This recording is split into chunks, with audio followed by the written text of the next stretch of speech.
Hello and welcome in for the latest Just a Bit Outside presented by WaFd Bank. Join a best bank at wafdbank.com.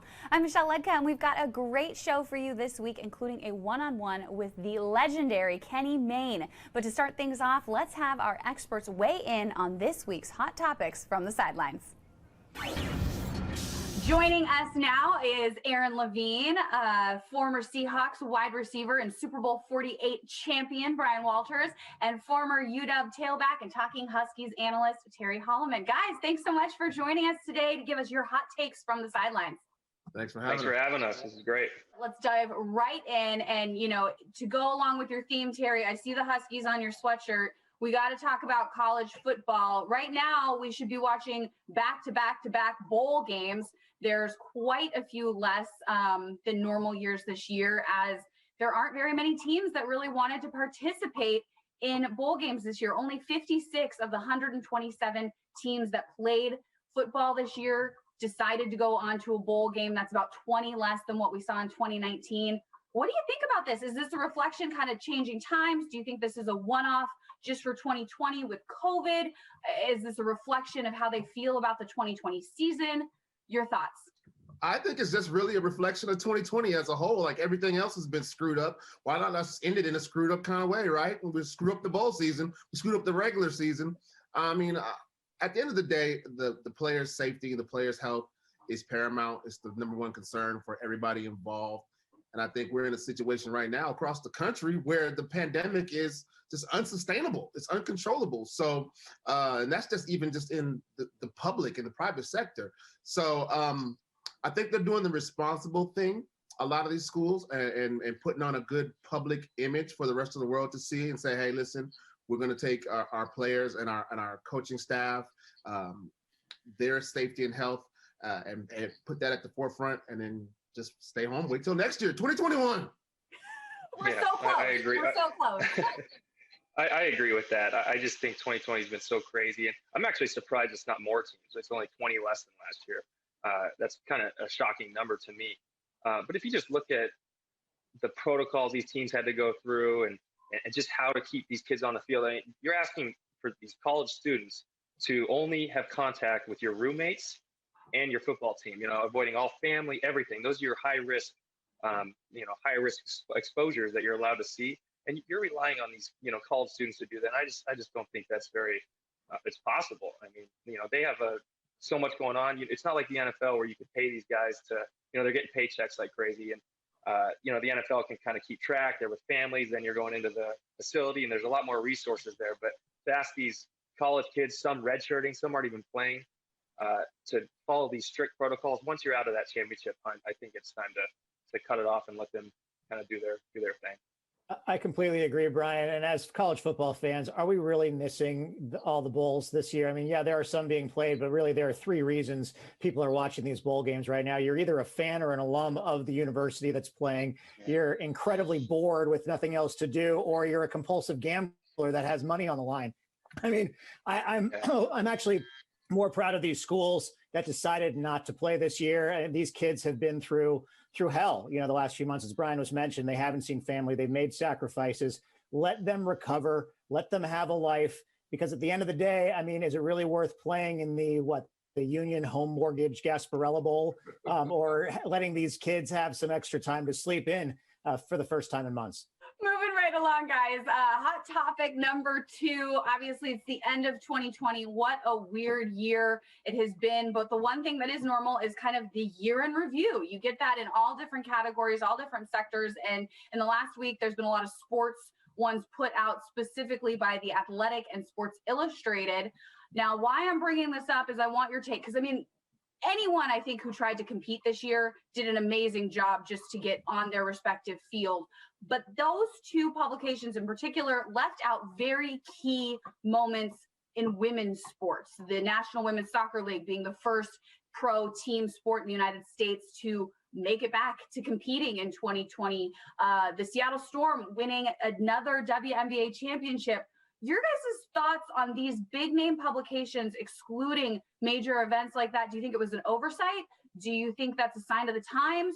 Do you think it just kind of 2020 is what it is? What are your takes when you saw this news? I think that I was looking at one of the brackets that the year in review was showing, and some of the things they had on that were kind of ridiculous. I guess Tom Brady going to Tampa Bay is a big deal, but maybe not on a thing like that in a year in review of things that can go. The Storm winning 2 out of 3, 2 championships in 3 years. I'm biased, obviously. I'm from Seattle, so I love it, and that's the only basketball we get to watch. And seeing what they did in their what they call it, a wobble, I think. Mm-hmm. The wobble. Seeing what they did there, just rolling through the league, and really they didn't have anything except for what was it, game 1 of the finals, where they had the last second shot. Other than that, they just rolled through easily. I think that should be recognized for sure. And Sue Bird winning, was it 3 championships in three different decades, just still performing, and that's just, that's good stuff right there, and that should be on there. Yeah, I agree. I think, for the average casual sports fan, it's okay maybe sometimes for you to have these kind of oversights. But if you're a major publication like the 2 you're talking about, and we're talking about sports in general, I think it was a big misstep by both of those guys to leave out some of the huge accomplishments that were made by women in 2020. And you're talking about the Women's National Soccer League being the first ones. They basically set the example for what it should look like to play sports in a bubble during the pandemic. They were the first ones to come out and do it. And they locked it down for a month at a time with the Championship Cup. And they put out, a new team. The Houston Dash came out victorious. So that's a huge deal. And then, of course, being biased a little bit, the Seattle Storm, what they were able to do. Breanna Stewart, she comes back after sitting out an entire season with a torn Achilles to become the finals MVP. That's an incredible story. So, yeah, as a major publication, I think they just really missed the ball here. And to your point, Terry, the fact of the matter is that Breanna Stewart was on the cover of a bunch of magazines, Sports Illustrated, because she was named one of the Sports People of the Year. So fortunately, they did an oversight there. But I think in general, it shows that, while progress is being made along those fronts, we have a long way to go. And I think it's always been a chicken or egg argument. Media defends its own lack of exposure on a lack of interest from fans.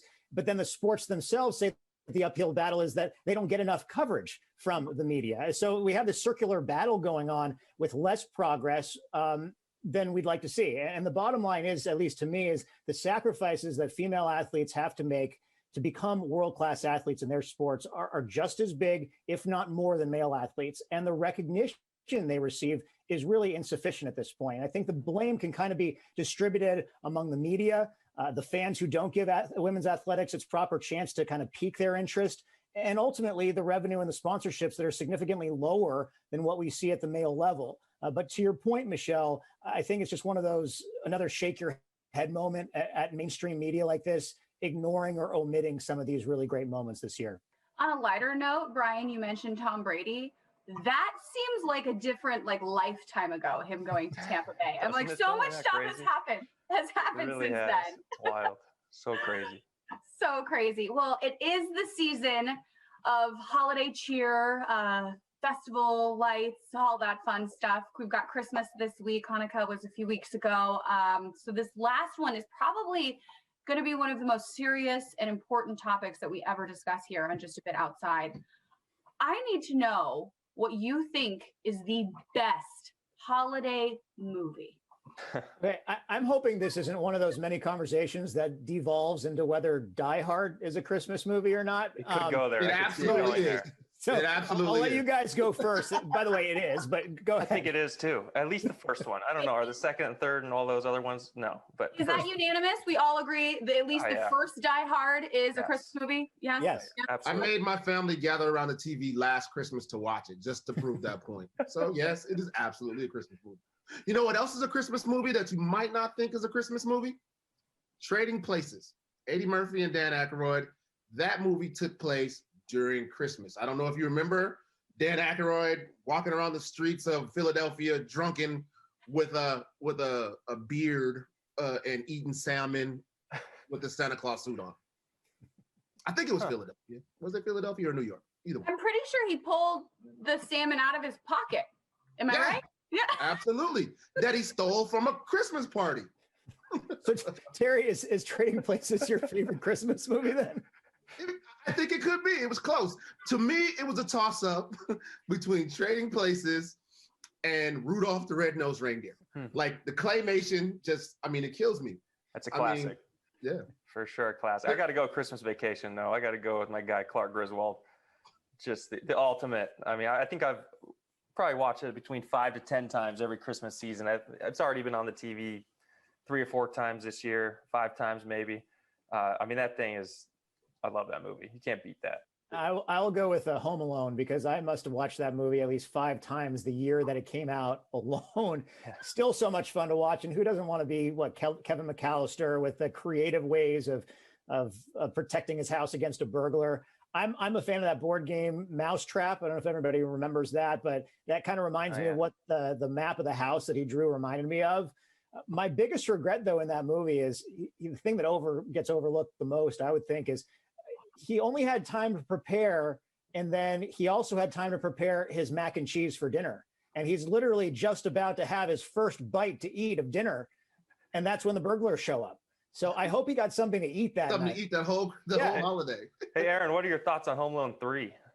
Yeah, and I was a big Lost in Paris guy. Also, I guess, is that Home Alone 3 and the one who was lost in New York? I can't keep up with all of them. No, Home Alone 3 was a totally different kid. I don't remember, and it was I don't remember where it was. No, one of those rare movies that I guess The Godfather is really the only one that has a better sequel than the original. But right. The Godfather 3 wasn't that great either. So. Home Alone 2 was good. Lost in New York, right? Yeah, that's true. Can I make a confession here on the show, Michelle? Yes. Make a confession. Right here, exclusive. I had never in my entire life seen Home Alone until last year. Wow. I knew the premise. I knew all the jokes because, pop culture, but I had never sat down and watched the whole movie until last year. And it was pretty incredible to watch it and then put it all together and put all the jokes that I remember from junior high. Like, oh, that's what they were talking about? Like, oh, he burnt the doorknob? Oh, okay, I get it. But also in 2020, can you imagine? Like, that story would never take place. Like, mom would be in jail. CPS, they call CPS. Like, you left your kid? Really? Right. Come on, man. You're going to jail. My biggest takeaway from Home Alone, I love that you brought up the macaroni and cheese, Aaron, because I think that every time I watch it, I'm like, he just needs to eat it. But my second thing, this year, mind blown, the mom from Schitt's Creek is the mom from Home Alone. Catherine O'Hara. Yeah. It is. Had no idea. If we're doing confessions here, Aaron, you brought up The Godfather. I've never seen it. Oh, come on. You're never seen The Godfather. I mean, while you're in isolation, you might as well take advantage of it. And I will say, I hadn't seen any of them until about the start of isolation this year in March or April. So I saw all 3 of them back to back to back. Hey, I saw all 9 Star Wars movies also for the very first time too. So if anything good has come out of 2020, it's my movie knowledge. I'm sorry, Terry. I can't believe I'm in your presence. Too disappointing.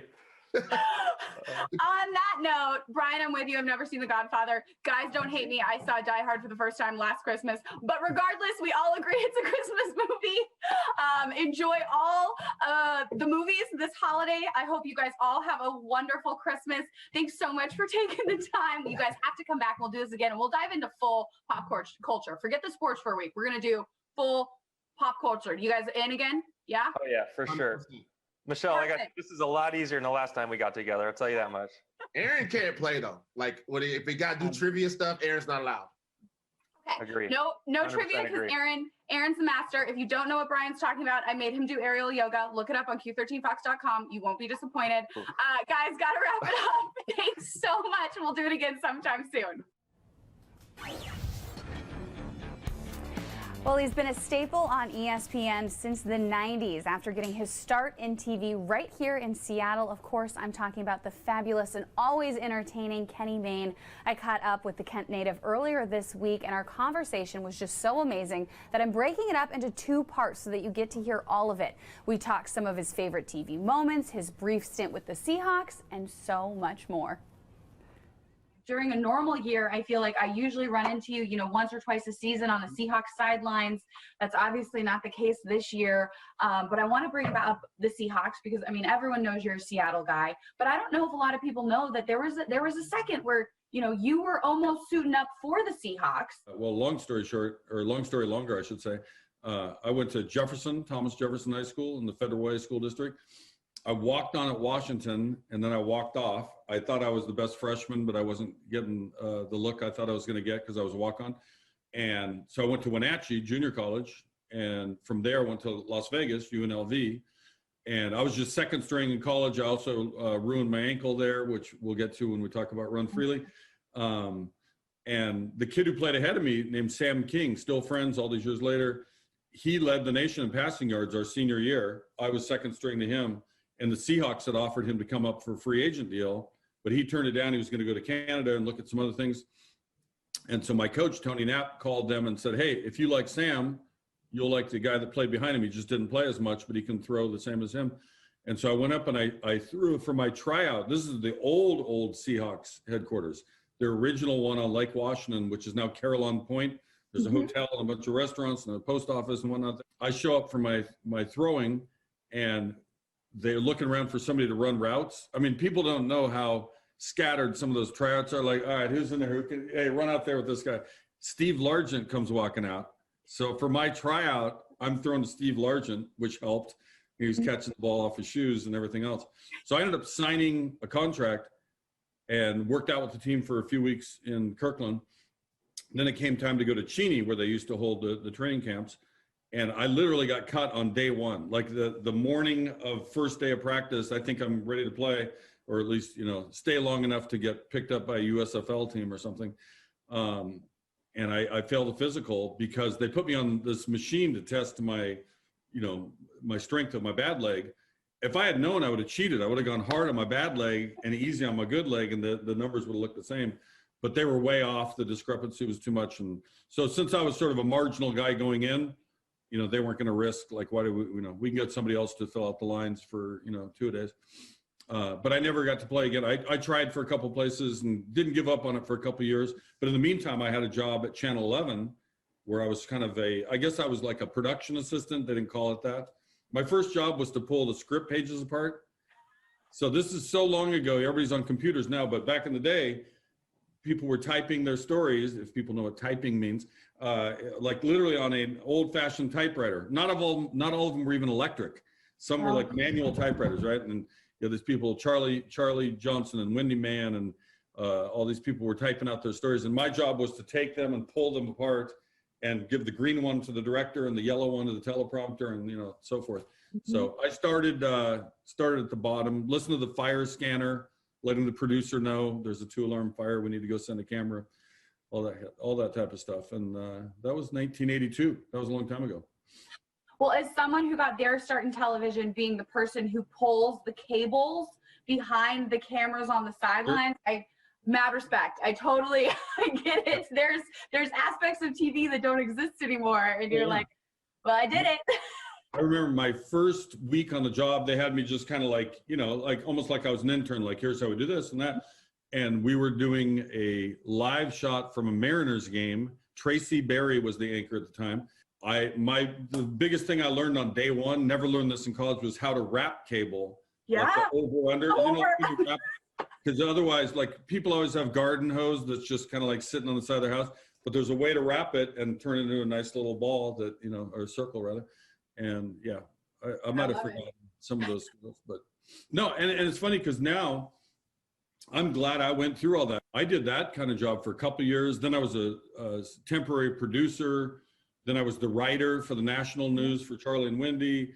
So I went like 3 or 4 years still not on TV, because most people get out of school, and if they want to be on, they start in a smaller place. They go to Tri-Cities or Bend, Oregon, or wherever they go. I started in the Seattle market. And it wasn't like they're going to, like, you're on TV. It took a while to kind of graduate up to it. Finally, they're like, there's nobody left in the room.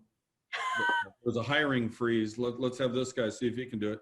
So I started doing news reports, and that's really where my heart was. I in school, played sports, played football, but most of my study was for more serious things, at least in my mind, taking political science and history. And like, I wanted to be like this serious journalist, and end up doing frontline documentaries by this point. But I started out doing local news, and then way back when, people don't remember this because Channel 11 doesn't even have news anymore, right? But there was a time where it was 5 days a week, the 10 o'clock news, an hour ahead of the rest. And then we had the inside joke of, and if there's news on the weekends, it's news to us, because there was literally no weekend show. We had no news on the weekend. So they added a weekend show, and Jack Eddy was the old news director. He's like, you know what, you played football, you're doing sports. And I really didn't even want to at first, but started going to Seahawks games and Husky games. And, you know, the weekend sports became more fun than doing the weekday news. And I just sort of drifted that way with a little bit of time. I'd say it all worked out for you, you know. Ultimately. Well, I'm so grateful to the football gods. I know you would have wanted to play, but I'm just so glad that you ended up doing what you've done, because you brought so much joy into so many households over the years through your amazing and unique and fun reporting. But I want to get to something that is so important and so near and dear to your heart, and that's your organization, your nonprofit you started a couple years ago called Run Freely. It's to help veterans. Walk me through it. How you mentioned your ankle. I know that's a big part of the story, but how did this all come to be? Well, it goes back to 1980, because if you go on the website, and thanks for plugging it, it's run, R-U-N, freely, F-R-E-E-L-Y, runfreely.org.org. And it kind of tells the whole story. And there's pictures of it from way back when. So my junior year at UNLV, we were up at Oregon. We got murdered in the game. I think it was 33-9, I think was the game. We should have played better. I remember that day well. So I'm in there at the end, very literally last play of the game. You know, the game's over, but you just huck it one more time, like, all right, let's try to get, you know, at least one touchdown closer. I remember it was rainy. I kind of slipped as I was throwing. Ball got out poorly. And at the very same time, one guy stuck his helmet on my right ankle, and the other guy was on my left side, kind of stood me up. So I ended up with what's called a fracture dislocation. Never fun. It felt like my ankle was, it felt like my foot was underground. I just remember the, you know, like when you break something, you're really only breaking like that much, but it felt like that much, right? Like it was a huge separation. So, and then I came back and played the next season, strangely enough, after like 3 surgeries. They put metal in, they took metal out. And that's a long time ago now, right? That's 40 years ago. So every year since, I had more surgeries for bone spur removal and pins in and pins out, and probably 10 surgeries deep. And when I turned about 50, it just really went downhill. I went to a point where it was so bad, just getting off the airplane, like the pain of just, digging in and trying to make your ankle bend back a little bit so you could walk down the concourse to the next plane or whatever. And I was probably like clinically depressed. I wasn't getting any help for it, but I was, waking up like, oh my God, I got to get up out of bed. Like, you just didn't want to make that first step. So there was a week in Seattle. This is about 2012-ish, somewhere in there. And I went to one group of doctors that they were going to fuse it, where they just kind of like lock it up. The other ones were going to replace it, like an ankle replacement surgery. Mm-hmm. I was like, well, can I play flag football? I'm asking all these questions. Can I get athletic again? It's like, oh no, we don't want you to run on it.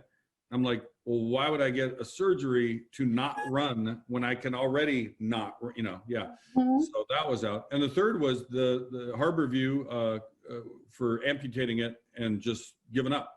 Mm-hmm. And those people, in a sense, kind of saved my life, because they're like, you're too young to be doing this. That's like a final step, when you just can't even get out of bed daily.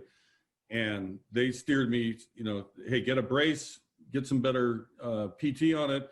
And my daughter Annie's teacher in her grade school in Kirkland, he saw me working out one day and he said, hey, why are you limping around so much? And I told him the story, and he says, go see this guy Nino Pribic. He's a chiropractic guy in Kirkland, and a whole bunch of the Seahawks still go to, he's like that guy. And he brought it back to life. He got it where it was, moving a little bit, and the coloring was better. And some years later, after one brace sort of worked, I ran into this guy, Ryan Blanc, in Gig Harbor, Washington, and he's making these devices. They don't even like to call them braces, because they're almost insulted. You can get a brace at Costco. No offense to Costco. And I stick the thing on, and literally on day one, I was running on a treadmill with no pain. Literally day one, like I put it on, and 5 minutes later I'm on a treadmill, and I'm jumping on boxes. And so I'm sorry I'm going on too long here, but I started crying for about 2 hours, where I couldn't believe the gift I had, now my bad leg feels better than my good leg, and you got to work on the imbalance of that. And I called Gretchen, my wife, and said, we need to do something good with this, between, sobbing. Like anybody who's gotten it after they've been in the kind of pain they've been in, I have the same reaction from all these veterans who are now benefiting from it. So we started a foundation, and just Run Freely spoke to us, just like, you're doing something that you couldn't do before. Our opening event was in August of 2018, and we had a pretty solid, we had Jamal Crawford, Gary Payton, Steve Largent, Jerry Rice, and Lenny Wilkins. Those guys all showed up to kick it off. Did you get a better lineup? I mean, Yeah. That's amazing. So in my silly little mind, I'm like, we're gonna get 10,000 people. We're gonna have to rent Heck Ed, or we're gonna have to how we're gonna fit it? Who wouldn't want to go meet these guys? And we did a fun event where the people in the stands got to come on the court and either throw a pass to Jerry Rice or Steve, try to guard Jamal, or try to score on Gary. Like we made it fun for the audience, and a lot of people got to come on and be involved in that. Didn't raise a ton of money, but it kind of got it out of the gate. Like, hey, let's find the next person who needs one. Let's try to raise the next $8,000 or $10,000 that we need to buy it. And we've kind of gone one by one. And I'd have to look it up on my email here, but I think we're up in what's now like 2.5 years-ish. We're in the dozens at this point of people we've helped. What made you pick veterans? Well, the reason it was to benefit veterans was simply because Ryan, the guy who invented it, made them for veterans in the first place. So basically, the R&D on the device that ended up changing my life, was born by the pain of all these veterans, who either got hurt at war or in some other ways, and needed something, to get by and function in life. And in some cases, it's as simple as getting to walk on the beach with their little kid again, or in other cases, getting back into the workforce. My favorite couple stories, both involved females. One was coming out of New Mexico, and she'd been stuck in a wheelchair and on one of those little scooter things. And she comes up and gets her brace device. And when she went back to New Mexico, she literally day one found a place that needed a wheelchair and gave it away. Like, it freed her from being confined to a wheelchair, and it was just hearing her describe it. I was so choked up in just hearing her, and the joy and the appreciation, just how humble she was, and how much it changed her life. Obviously, you hurting your ankle was such a probably low in your life, and a life-altering experience of trajectory of where your life could go. But now, years later, it's turned into this beautiful catalyst for you to help other people. Does it make you look at your injury and what you've been through differently, knowing that now it's led you to be able to give back and really help so many others? If that makes sense. No, it's a great question. I guess in a perfect world, if you can, alter things, I wish I hadn't broken it, but had heard about this device and then been able to, but you can't change things. It is funny how many things in life happen, and I'm not saying for a reason, but just we're this rock floating around in space, and all these things that are going on down here that could have been different if not for this or that happening. Had I stepped up in the pocket, had I not called that play, had I rolled out instead of dropping back, that play wouldn't have. Had the kids on the outside, like whatever, it's last play of the game, have a free throw. There's a whole bunch of things that could have happened, but you can't change it. And in an instant, lives change because of things that do occur. And so in this case, that's what went on. It's not like, I always try to say, and I put this, and not that I'm so philosophical, but just the old, others have suffered worse, right? Like, and whatever you're going through, no matter what it is, and it feels heavy and it feels like a lot, there's probably somebody else who's dealing with that and one more thing. So I try to keep that in mind, and we're all human, we're all selfish at times, and only think about it in our own view. But in the end, I guess that happening ended up benefiting some others. So ultimately, it's a good story. Now, if you'd like to learn more about Run Freely, visit their website at runfreely.org. And if you need any last-minute gifts for the holidays, a donation in honor of a veteran or in someone's name really could make a huge difference this holiday season and beyond. And we'll have much more from Kenny on next week's Just a Bit Outside, including some of the behind-the-scenes tidbits from his oh-so-famous piece with Marshawn Lynch at a Buffalo's Applebee's. So you won't want to miss that, so make sure and tune into that. And turning the page here, we're jumping right into trivia as we go on the clock with Aaron Levine. And we're now joined by Ty Quine. Thanks so much for joining us. Where are you from and what do you do? From Federal Way, logistics specialist for a cruise line out of Seattle. Very cool. And we're excited to have you there today. Obviously not a great time for the cruise industry right now, but how have you been handling the pandemic? Not too bad. Just staying safe, taking care of the family. We got a lot of preparation, ongoing for getting the ships back in service. So definitely looking forward to 2021.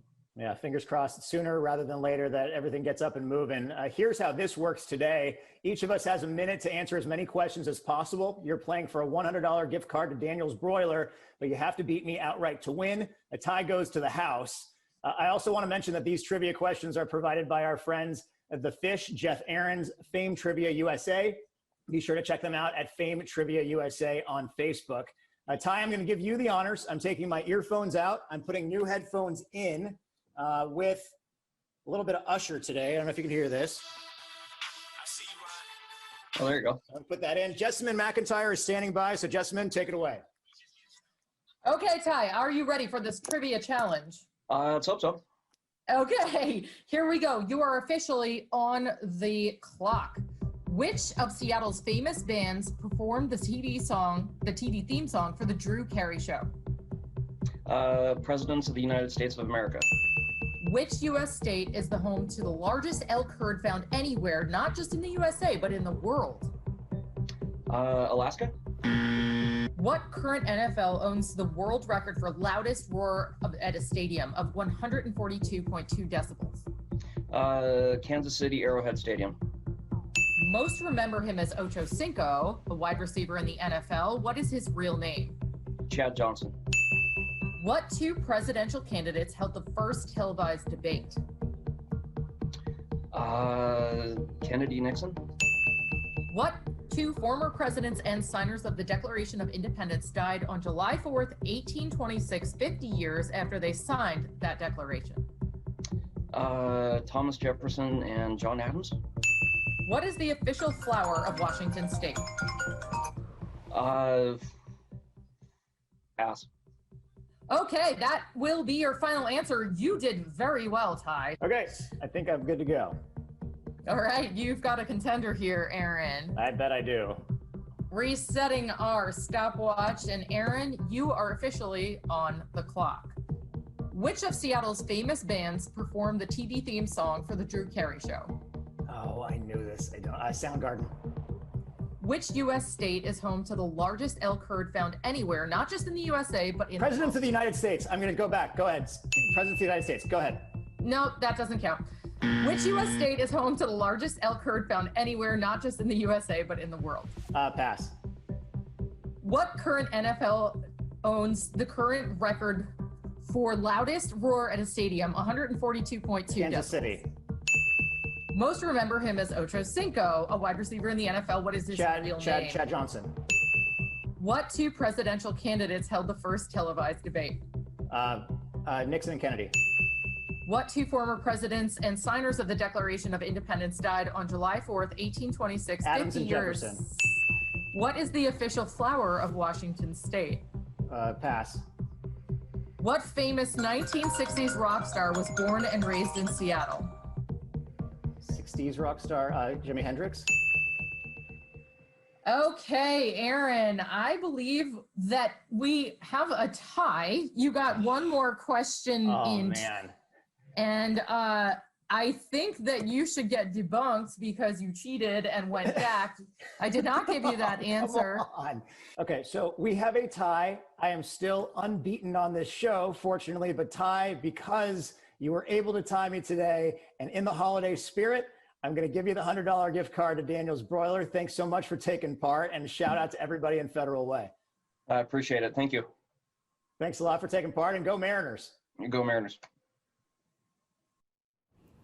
Again, the answers. The presidents of the United States of America performed the theme song to the Drew Carey Show. Colorado has the largest elk herd in the world.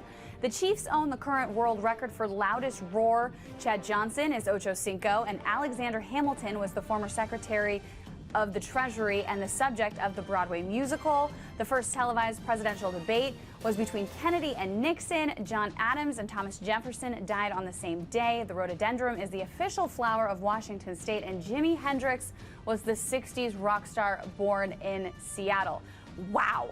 Watching Aaron make a comeback, man, that guy is good at trivia. Now, if you want to take on Aaron and be a part of On the Clock, just head over to Twitter and send a note to Aaron at AaronQ13Fox for your chance to join us on the show. And that does it for this episode of Just a Bit Outside, presented by WaFd Bank. Join a best bank. A huge thanks to Kenny Mayne, Terry Hollimon, and Bryan Walters for joining us. For Aaron Levine and our entire production crew, I'm Michelle Ludtka. Merry Christmas, everyone. We'll see you next week.